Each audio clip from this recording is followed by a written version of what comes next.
evening and welcome to Tucker Carlson Tonight. This evening we've got brand new numbers, striking numbers that have never been seen before, and they may reshape how you think about illegal immigration. So you've heard the same line a million times. It's repeated like a mantra by the left during every debate on the subject. All immigrants are hardworking and law-abiding. They do jobs you wouldn't consider doing, and they do them cheerfully.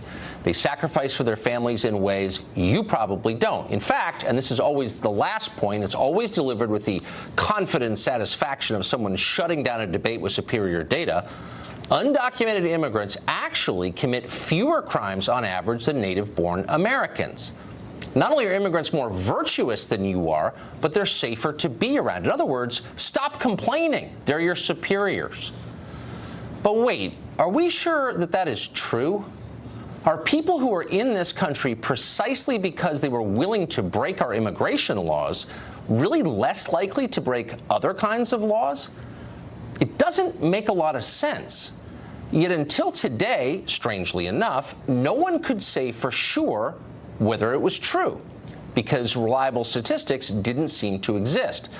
Our government tracks pretty much every trend and every phenomenon you can think of, from how many pounds of pistachio nuts are recalled every year to how many fifth graders are injured on swing sets to how many people die in bathtubs. This is a nation of record keepers. We're overseen by an army of spreadsheet-wielding bureaucrats. Numbers control our lives, except on this subject. Somehow, the government went for years without honestly trying to track the volume of crime committed by illegal immigrants in this country. Maybe they were too incompetent to do it. More likely, they didn't want you to know the answer or to think about it even. In any case, we now for the first time have the actual numbers, and here they are. According to statistics from the U.S. Sentencing Commission, non-citizens are actually far more likely to commit serious crimes than Americans are. Non-citizens account for 22%, more than a fifth, of all federal murder convictions, 18% of fraud convictions, 33% of money laundering convictions, 29% of drug trafficking convictions, and 72% of convictions for drug possession. Meanwhile, the non-citizen percentage of the American population, about 7%. So that is a massively disproportionate amount of crime, not even close. No, immigrants are not more law-abiding and less dangerous than Americans. That's totally untrue. Indeed, it's the opposite of the truth. Non-citizens are more likely to be arrested, convicted, and imprisoned for serious crimes than people who were born here. Much more likely. So why didn't we know this until now? Why have so many people been lying to us about this for so long? That's a question we plan to ask a whole bunch of people. Well, we'll start tonight with Ali Noorani. He is Executive Director of the National Immigration Forum, and he joins us in the studio. Thanks, all, for coming on. Thanks for having me. So this is a conversation I've had, I don't know, a dozen times in the past month on this show, where people say, well, actually, non-citizens are less likely to commit crimes. And they cite some Cato study or something. Now we have definitive numbers on this from the U.S. Sentencing Commission that shows that non-citizens are not just more likely to commit crimes, serious crimes like murder and fraud, drug trafficking, but far more likely to commit those crimes. Why are we just learning this now? Well, the bigger question, I think, Tucker, is how do we make sure that we are keeping the nation secure in a way that's using our valuable law enforcement resources the best way? Because I'll be the first to tell you that we are a nation of laws, and we're a nation that should be keeping Americans safe. Right. So let's make sure that law enforcement are in a position to do their job and get those violent threats, those public safety threats off the streets, particularly if they are immigrants. And the way you do that is that you make sure that the immigrant community can trust local law enforcement. So that's why I'm concerned about the direction of the administration when it comes to immigration enforcement, because they're actually undermining the ability of local law enforcement to do their job. So enforcing, this is like this weird alchemy where enforcing border laws makes us less safe somehow. But let me ask you, if 22% of all federal murder convictions are of non-citizens, but only 7% of the population is non-citizen, that suggests we're letting in the wrong people. It suggests that we should be doing a much better job in terms of local law enforcement. And the way to do that is to make sure that the immigrant community is in a position to report crimes. Because at the end of the day, those individuals who are immigrants who are committing those crimes, you know who the most likely victim is? The immigrant. Well, that's irrelevant. Wait, hold on. So you're saying that, hold on. Let's just pause and let these numbers kind of settle, because these are not been public until today. 22% of all federal murder convictions, non-citizens. 33% of money laundering convictions, non-citizens. 29% drug trafficking. 72% of all convictions for drug possession, non-citizens. Non-citizens are far more likely to commit serious crimes than native-born citizens, and foreign-born citizens, for that matter.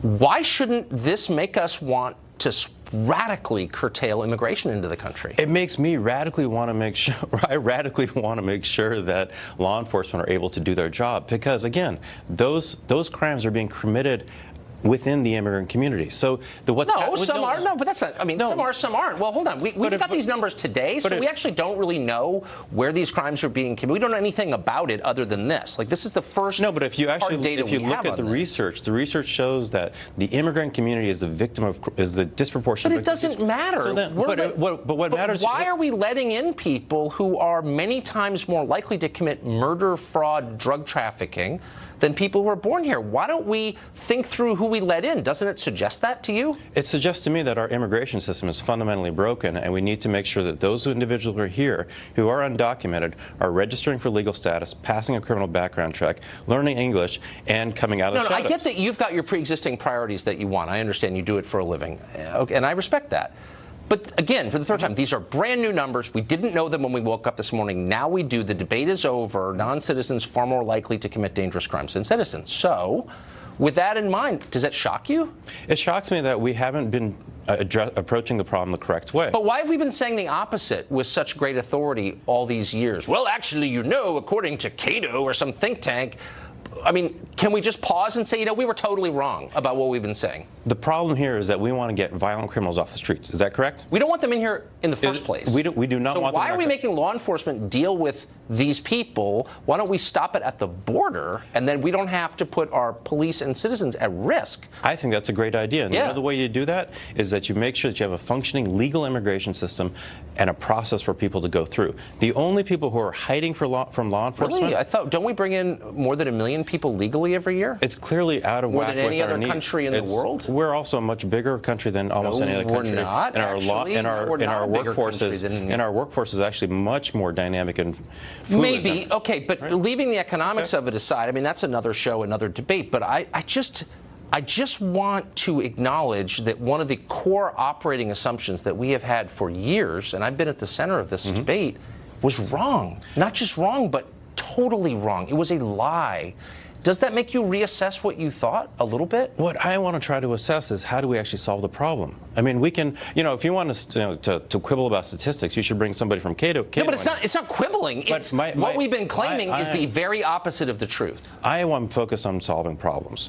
That problem is individuals who are here who are violent criminals and public safety threats. I want them off the streets, Tucker. The only way you can do that is to make sure that the crimes they commit are being reported by the victims. And if the victim is an immigrant, we need to make sure that they can trust their law enforcement. But why? Well, clearly someone's reporting these crimes. We don't have a problem with that because, again, we have disproportionately big numbers here.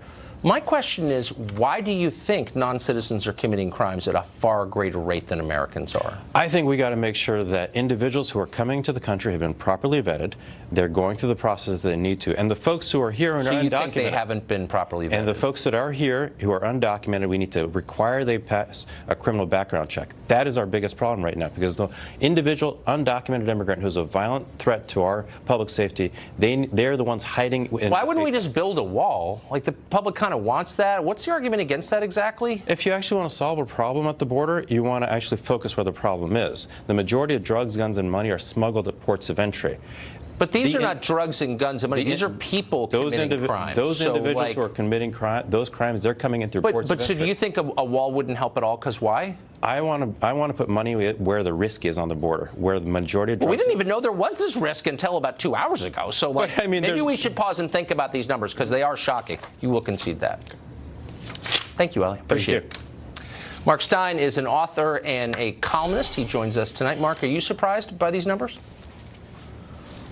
No, I'm not, because I think it accords with most people's experience of the transformative effect of immigration. And it's logical, too, that when a first world country imports continuously a large, unskilled population into its country illegally, that is an act of law breaking at the conception, and there's no reason why they would then have any other respect for other laws. And to be honest, I mean, I found that last 5 minutes surreal, where your guest's main concern is that certain illegal immigrants are getting crimes committed against them by other illegal immigrants, and they're scared to go to the police. That's not what these statistics show.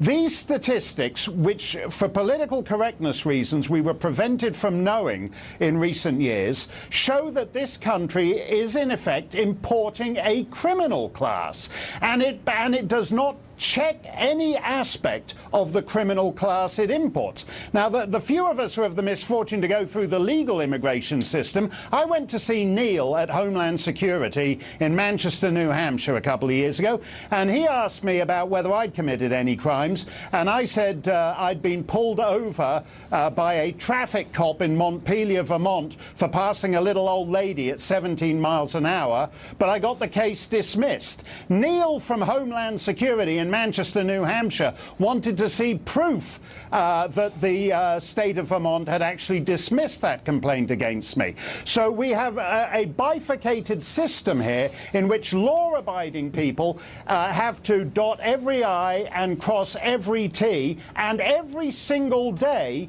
we import drug gangs, money launderers, murderers, drunk drivers, because the professional lobby group your previous guest represented somehow thinks this is in the interests of the United States. It's not at all.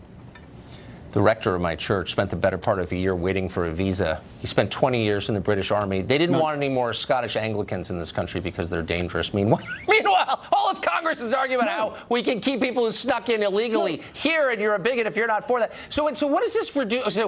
So, like, the key argument has always been that immigrants are better than we are. I mean, isn't that the argument you hear every day? Like, they commit fewer crimes than you do. They work harder. They're just better people. How dare you complain about them? Now that we know these crime rates are way higher than they are for American native-born, what's their argument now?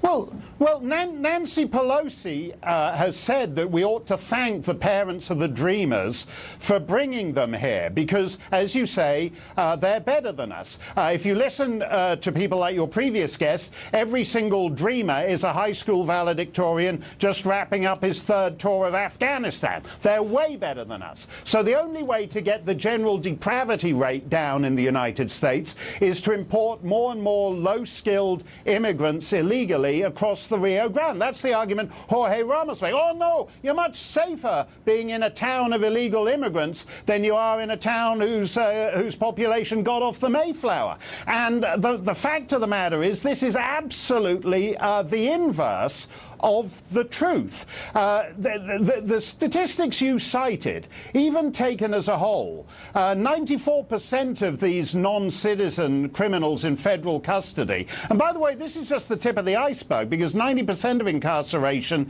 is at the state and local level. But the proportions show that about 94% of these non-citizen criminals in U.S. federal prison are illegal immigrants. Why does any country need to import a criminal class if that is one of the jobs that Americans will do? Americans are happy to murder and rape and sell drugs to each other. You don't need to import other people to do that. Yeah. Well, one job that Americans are less interested in is voting Democrat, and these are people who will do that. So that's kind of the point. That's kind of the point of the whole thing. Mark Stein, thank you for joining us.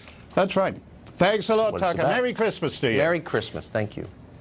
Well, it's a scandal that won't die, joined by another that is brand new. New information tonight on the investigations into Uranium One and the Obama administration's soft treatment of the terror group Hezbollah. Stay tuned.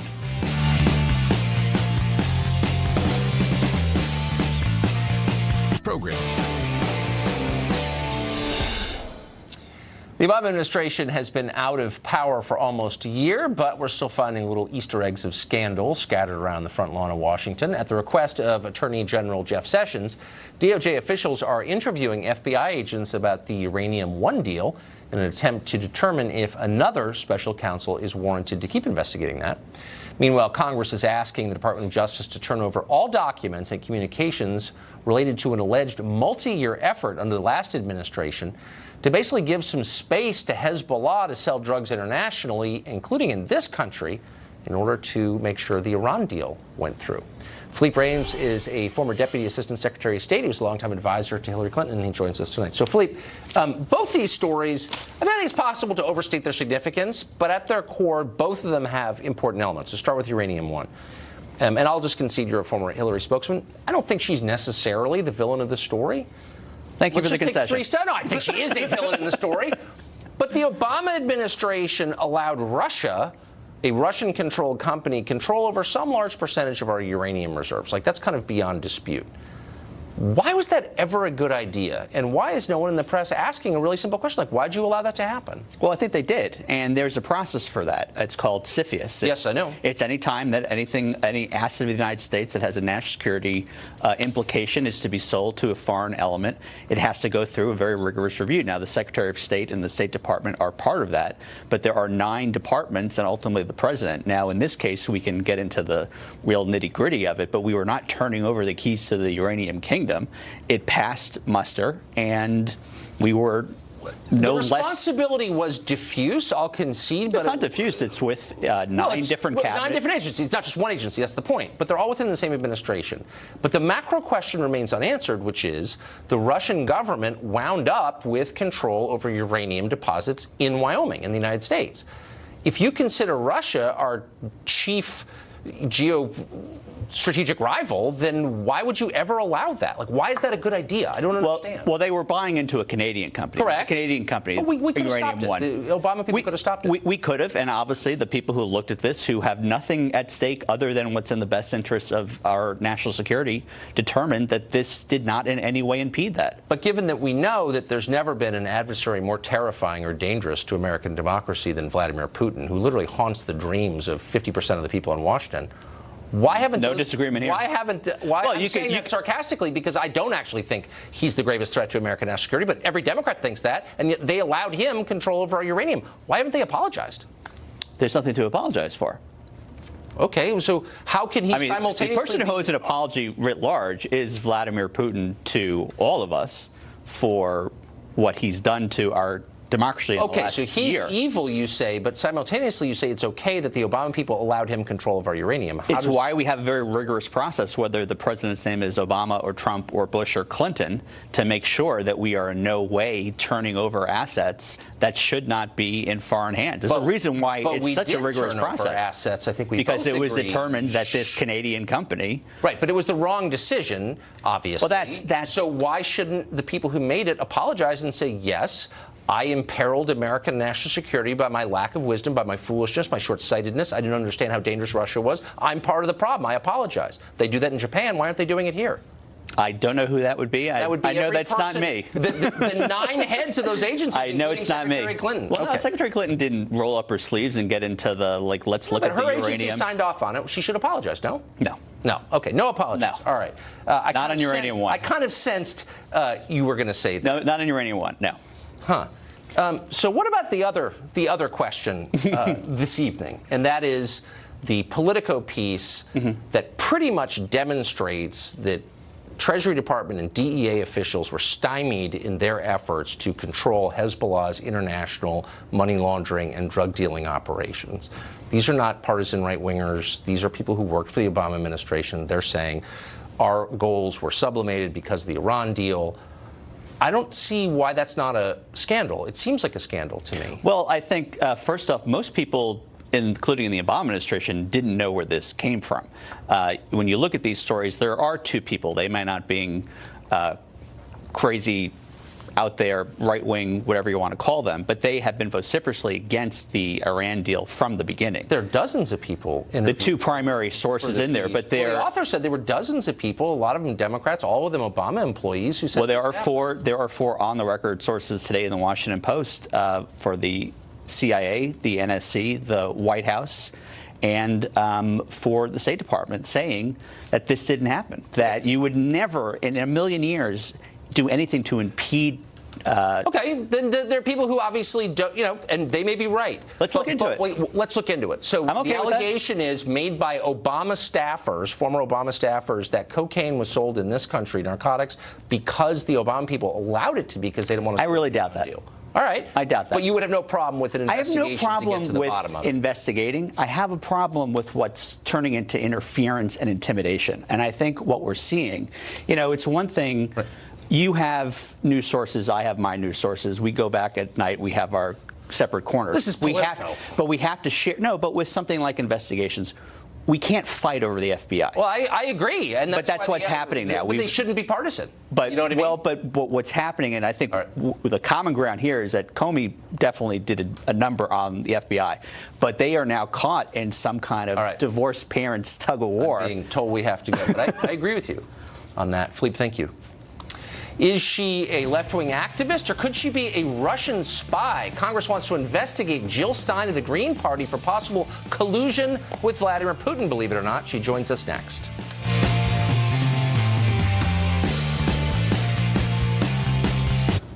Deputy FBI Director, the newly famous Andrew McCabe, testified before the Congress for more than 7 hours yesterday, Tuesday. His testimony was hidden behind closed doors, but now Fox can report that he appeared to contradict himself at least once during his testimony. He also failed to offer support for the infamous Trump dossier. Fox chief national correspondent Ed Henry has details in that story. Hey, Ed. Well, Tucker, he just wrapped up about another 7-8 hours of testimony behind closed doors before another committee tonight. Bottom line question is simple, and you got into it a moment ago. At the FBI, which is supposed to be nonpartisan, was there a pro-Clinton bias that led people like Andrew McCabe to let Hillary Clinton off the hook, not just on the email server, but Uranium One as well? And what's interesting is when you look at those two investigations, they were overseen by three key FBI figures. James Comey, who's been tweeting a lot lately about truth and justice, McCabe as his deputy, a job he still holds today, and the agent who led the Clinton server investigation, Peter Strzok, who of course sent all of those pro-Clinton text messages. Perhaps the most important texts refer to a meeting in Andrew McCabe's office where FBI officials allegedly discussed an insurance policy in case Donald Trump was elected, hinting at a plan to investigate him.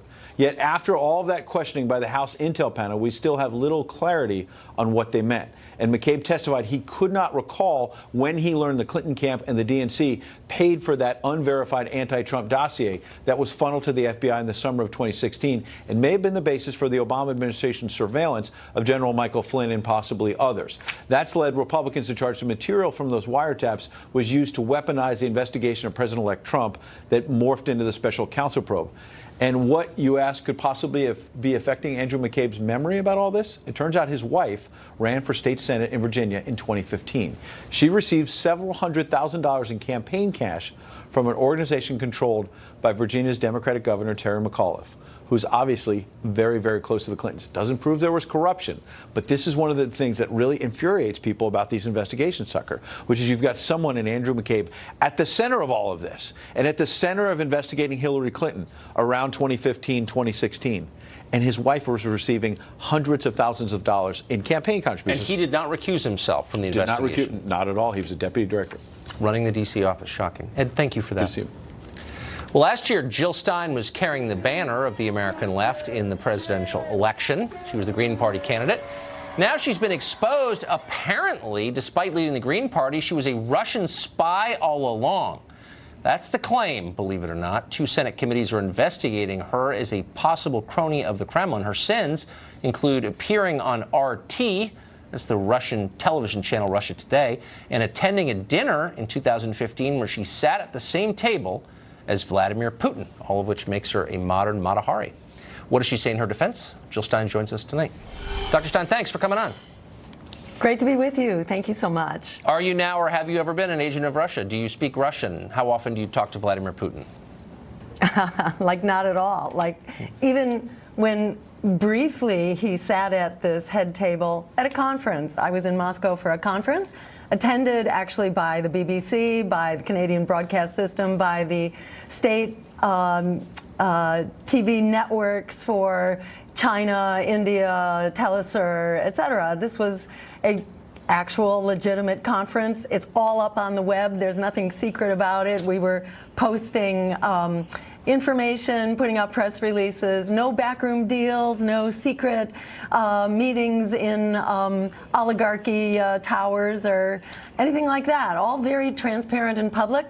The dinner at the end of the conference was really a non-event. At one point, Putin came in with a couple of guys that I assumed were his bodyguards. Turns out they were actually his inner circle, but you would have never known it. Nobody was introduced to anybody. There was no translator. Actually, not a word exchanged. At one point, Putin made a very rapid turn around the table and shook everybody's hand, but without any exchange of names. So that's about as significant as this was. Well, that sounds like collusion Moscow to me. So wait, can we get to your real crime, which was running for president as a third-party candidate? And in the view of a lot of people in Washington, you got Donald Trump elected. Do you see this as punishment for the crime of running for president? Yes. Yes. I mean, in many ways, many of the articles, like the New York Times 3 days ago in announcing this investigation, began with a quote from a former spokesperson for the Clinton campaign saying that, well, isn't this great because so many Clinton Democrats are furious at me. They're outraged that I dared, in so many words, dared to think that we get to make up our own minds, that our votes don't belong to Hillary Clinton or to anybody else. But I got to say, it's not just Democrats. This is a bipartisan commission that's led by Republicans. I'm aware. And yeah, they have it in as well because it's very inconvenient to have an opposition political party that's not taking orders from the same suspects. Look, if they disagree with what you're saying, and for the record, I disagree with almost everything you say. But if you disagree with what you say, why not argue against it? Why try to pretend that you're an agent of a foreign government? That seems like McCarthyism to me. You're not the only person to suggest that. I think, this is, let me say, I think there are legitimate aims here in the investigation. I think an interference in our election is much bigger than the Russians, and we have yet to see the proof. I would like to see the evidence of Russian culpability here. When John Kennedy, was facing the Cuban Missile Crisis, he declassified the evidence to show the photographs of the missiles in Cuba. Aren't we owed that as the American public? We didn't get to really see the evidence before the run-up to the Iraq War. We are still paying that price, $5.5 trillion and counting. Fool me once, shame on you. Fool me a gazillion times, shame on all of us. Well, so let me revise what I said. I actually do agree with you on something, and I strongly agree with you on that. Jill Stein, good luck. I hope you get that done, and good luck on the Hill. Thank you. Thank you so much. Take care.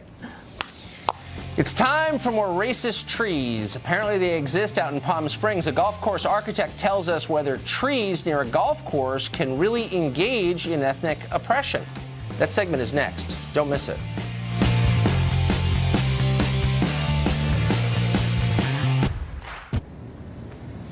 We're living in an era of unprecedented threats coming from directions no one could have anticipated. Jill Stein, you just saw now, a Russian agent. Here's a new one we told you about last night, racist trees. In Palm Springs, California, city officials are planning to clear-cut a grove of tamarisk trees because they're racist. Locals say they were planted more than 50 years ago to separate a golf course from an African-American neighborhood. Last night we spoke to a local resident about their sinister presence. Here's part of the conversation. If you've done any research on the tree, you'll know that's one of the nastiest trees around, and it's also been declared an environmental disaster by the federal government. What? They grow to be 60 because feet it's tall, a wait, and they no, grow to slow be down. 25 Now, feet well, wide. hold on. Now, hold on. Because that tree is a foreign tree, you're calling it Correct. nasty? Okay, Absolutely. I guess.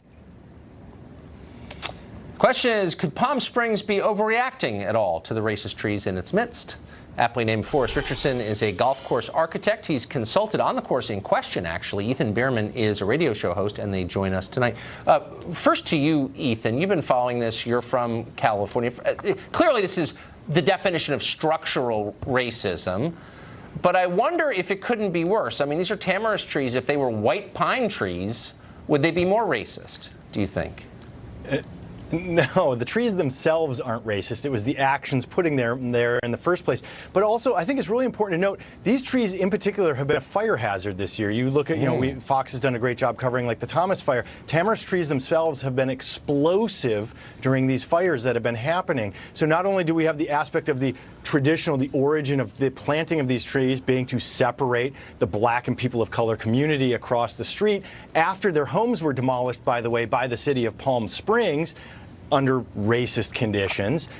This is one of those times, let's set the record straight. Let's clear out trees that are fire hazard. Let's not waste the water, and let's set things So everybody straight. wins. The trees are not just bigoted, but they're flammable. Forrest, here's my concern. If we take down the racist trees, could the homes behind them be hit by racist golf balls? Well, I don't know. I would like to think that nothing's racist, especially in today's world. I would too, but my eyes are open now.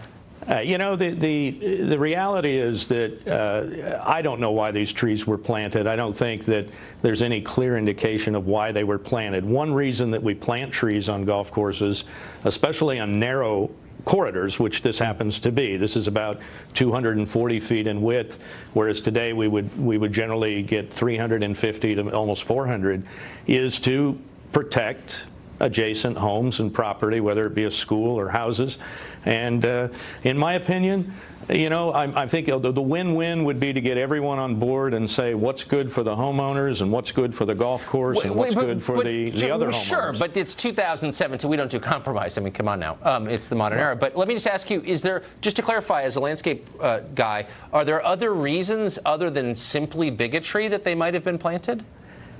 I did as much research as I could. When I worked briefly on a study for this golf course, we got a lot of historical data, and I was able to find what we think is an early 1960s image that actually shows that this hedge of tamarisk trees was probably there before many of the houses were built. Not all of them, but the hedge was probably predated many of the homes being built there. So, but obviously that doesn't mean they're not racist trees. I mean, because sometimes it's not obvious if a tree is racist or not. But Ethan, let me just get, and I sort of buy your point that they're both bigoted and a fire hazard. But I wonder if this isn't a teaching moment, right? A time when we could all learn. Instead of cutting them down, maybe we could make them better trees somehow, prune them. Is that not a possibility? No, let's get them out of there. Let's get back to some native trees that we have in California. Seems kind of that's pure desert. What do you mean? Wait, slow down. What do you mean? For a guy who's in California, I'm serious. Palm trees are not native. Eucalyptus are not native. Should you expel everything from California that's not native? Okay, so are you a nativist now? Yeah, when it comes to vegetation, absolutely. Eucalyptus trees have become a real problem with tipping over in the storms. And you're calling other people bigoted. All right. They weren't originally from California, therefore we have to kill them. But come on, Tucker, we have a severe water problem in California. We have a lack of leadership in Sacramento. We have a lack of leadership in D.C. when it comes to the water issue in California. And we're diverting water to water trees. Why are we doing this? I know, I agree. There's so many layers here. But Forrest, let me just finally close out. I mean, is it possible that if we cut these down, you don't always know what you've got till it's gone? I mean, if you were to pave it and put in a parking lot, do you think you might regret that? Well, the trees are serving a purpose, I can tell you that. Now, if they could maybe be replaced by better trees, I think your guest last night mentioned eucalyptus, so it's interesting your guest tonight is saying no eucalyptus, and that's because I got to go, but they're foreign trees. We're against foreigners now. Forrest Easton, thank you for that. I think you've cleared up a lot. Good to be with you. Merry Christmas, Thank Tucker. you. Thank you. Merry Christmas. It's finals week. Who will triumph in the final exam before Christmas? Can Shannon Bream finally be knocked from her perch of victory? That's next.